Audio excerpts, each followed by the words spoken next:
Il y a 2 jours, j'ai été... Non, pas il y a 2 jours, 3 jours, ouais. Enfin, bref, la semaine dernière, on s'en fout. J'ai été à la clinique parce que je voulais passer un Doppler. Un Doppler pour... En fait, comment dire, il y a 4 ans de ça, j'avais le pitou rouge. Donc mon médecin de l'époque a pensé que j'avais un problème veineux. Donc j'ai passé un Doppler, mais de la jambe, il m'a semblé. Et la personne avait fait aussi Doppler de l'artère, il me semble. Et là, bizarrement, il avait trouvé un peu de cholestérol dans une artère. Et il m'avait dit, il faudra revenir pour un contrôle. Donc j'en ai parlé à mon médecin généraliste actuel, qui n'est plus le même. Et lui, il m'a dit, bah, il m'a fait faire un Doppler des veines du cou. Mais c'est pas du tout ça qu'il fallait. Et il a dit, les gens on le fait que si le cou ça va pas. J'ai rien compris, bref.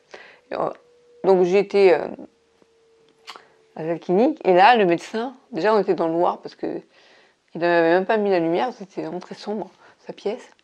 Et là, bon, bah, il me demande, je parle du cholestérol, parce que je voulais savoir, comment vous allez pouvoir me regarder l'artère, savoir s'il y a du cholestérol. Vous avez du cholestérol? Je peux lui dire, vous m'avez vu?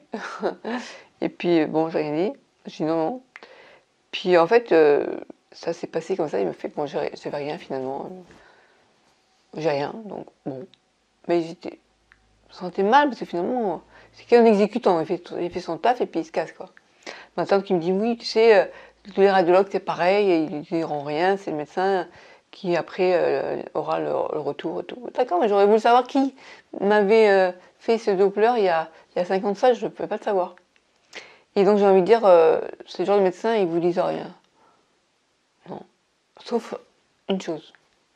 Écoutez bien. Ils vous disent, votre carte vitale s'il vous plaît. Ça oui, ils le disent. Ça pour parler, ils disent votre carte vitale. Mais alors pour le reste, voilà, bref, c'était...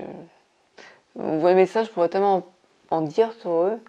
Oui, il y a des bons médecins et des mauvais médecins. Moi, comment je classe les médecins, c'est que j'en ai tellement bavé, des médecins, des rosses médicales que j'ai vécues, du fait de pas mal de médecins qui j'ai l'impression qu'ils m'écoutaient pas, quoi. D'ailleurs, c'était le cas, hein, franchement. Et donc, du coup, ça me laisse quand même... j'ai plus confiance, vraiment. Avant de faire confiance à un médecin, c'est difficile. Et quand en plus, on tombe enfin sur un bon médecin, bah, malheureusement, lui, il arrête son activité pour des problèmes de santé. Ça fait mal au cœur, ça. Voilà, donc je sais pas si vous avez vu aussi eu des médecins chelous, pour pas dire autre chose. Bon, il y a celui qui est pas compétent, il y a celui qui est pas compétent et pas humain, il y a celui qui est pas humain mais compétent, il y a celui qui est humain et compétent. C'est celui-là qu'il faut garder. Gardez-le.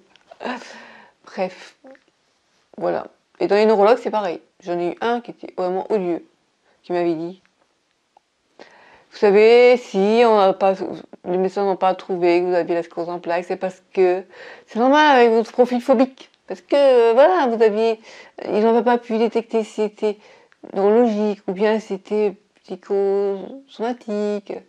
Ouais, donc ça veut dire que parce qu'un jour, on m'a diagnostiqué, à tort, à tort, une phobie sociale. Ça a été vrai que j'ai eu la phobie sociale, la dépression, mais consécutive, réactionnelle à ce que j'avais vécu avant, qui était une poussée de troubles cognitifs. Donc c'est à cause de moi, c'est à cause de mon profil phobique. Alors le profil phobique, je pense que je l'ai bien surmonté quand on voit tout ce que j'ai fait pour ma caméra, pour parler.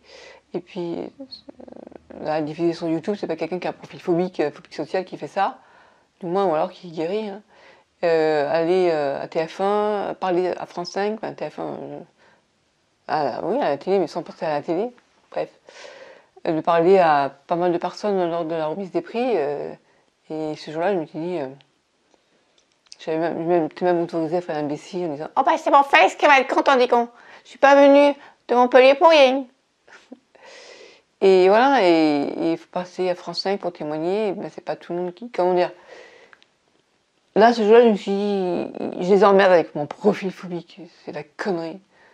Et ce médecin, heureusement, je l'ai pas revu parce que je trouve ça odieux, quoi, odieux de faire ça.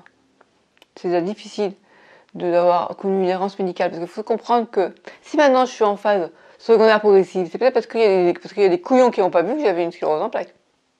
Alors, dans l'eau, il y en a à qui je reproche rien, parce que C'est pas facile, mais c'est pas les neurologues qui n'ont pas vu que j'avais une sclérose en plaques, c'est les médecins généralistes qui n'ont pas vu que j'avais des troubles neurologiques. Voilà. Et pourtant, j'en ai eu pas mal de problèmes. Et même l'ophtalmologue, elle n'a rien vu. C'est un comble, non, pour une ophtalmologue de ne rien voir.